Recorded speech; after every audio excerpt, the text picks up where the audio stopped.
The goal for us is to build fully autonomous robots. That's definitely a process, so it takes time to be able to get there. Our vision with Phantom is to build a robot that can do both industrial and defense applications. There's a lot of overlap in what you need to do in industrial and defense. There are two aspects of the robot. One of them today is fully autonomous. The second one is almost autonomous and will be soon. The whole body controller, so the way the robot decides to walk and move, is fully autonomous. So it's pretty much one AI policy. We've nuked over hundreds of thousands of lines of code, just very straightforward, and that's fully autonomous. So you can instruct the robot to walk forward, move its arms, do a bunch of the things that are like high-level commands, and then it can follow those commands and do it in a way where it doesn't fall, doesn't hit things, etc.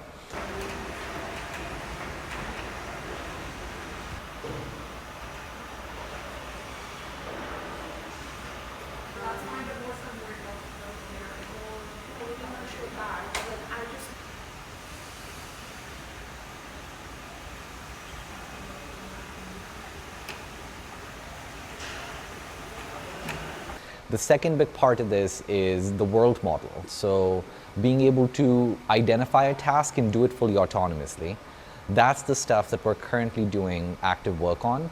The goal with that would be all of the tasks we want the robot to be able to do autonomously with a prompt, very similar to ChatGPT.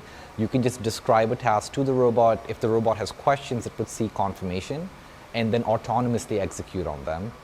The exceptions to something like that would be eventually if there is any weaponization use cases. You don't want that. You want a human directive before you execute on any weaponized use case.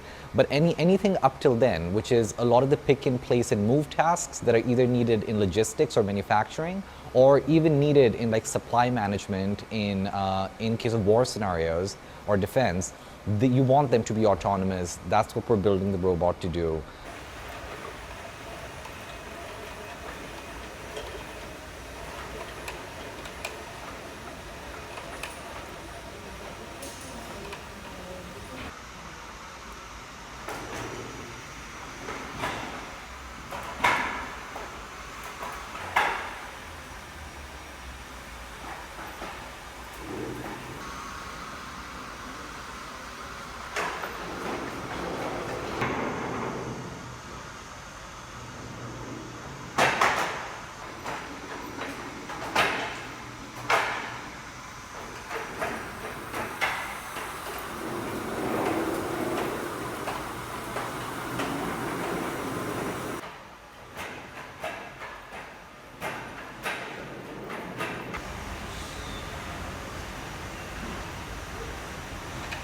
Well, right now we're actually not working on any target engagement altogether.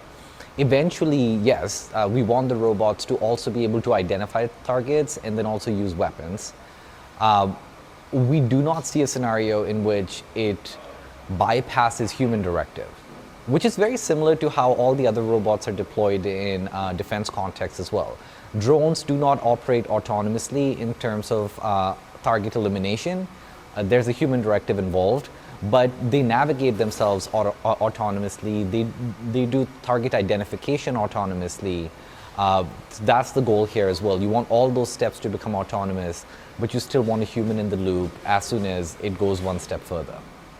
And I think that would be true for the foreseeable future. I don't think that's going to change anytime soon.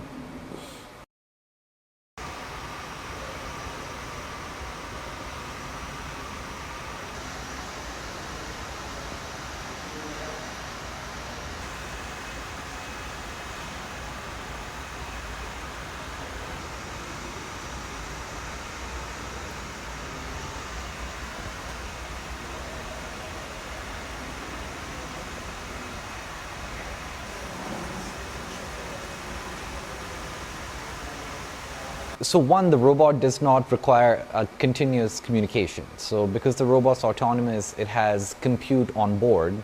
So once a task is identified, the robot needs to do it.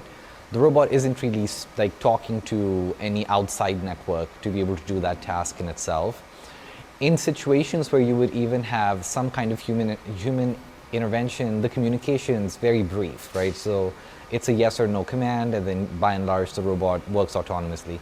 That does greatly reduce any networking type risks. So someone being able to hack the robot through a network and give it instructions and directives that it's not supposed to do. So that piece is helpful. Then second, you just have hardware e-stop failures as well. So you can technically totally disengage the robot, shut down its power, compute, everything. And that's another way to also disengage them, so that if they are about to perform an action that can hurt the environment, hurt people or individuals in there, a straightforward e-stop puts an end to all of it. I can hold this for you.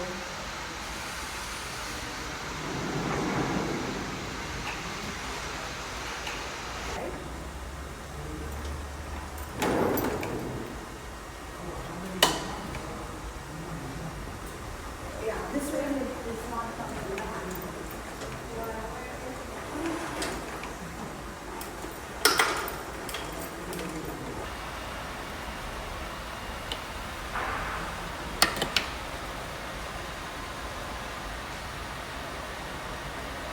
I mean, I think humanoids are probably the final frontier on artificial intelligence, because what they enable you to do is teach AI to understand the world we live in, and then give it the ability to self-improve.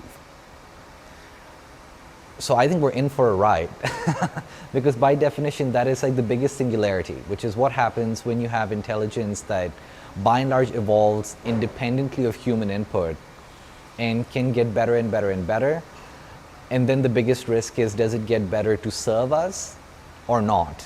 And I think we're getting pretty close to that being a real thing to have to worry about in a big way.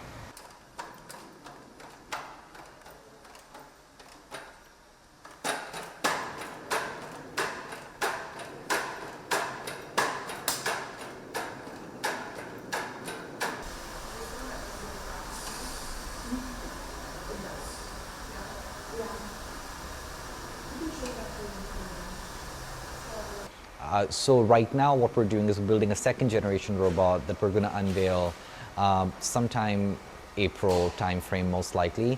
That is by and large built for mass manufacturing. So we've taken this robot, done significant wire harness reduction, so the amount of wires the robot has, manufacturing methods and everything. So launching Mach 2 right now is the biggest bottleneck to be able to scale this to thousands of robots. So our goal is to build and ship about thousands of robots this year. And the way to be able to do that is with Mach 2, because it's a much easier robot to manufacture.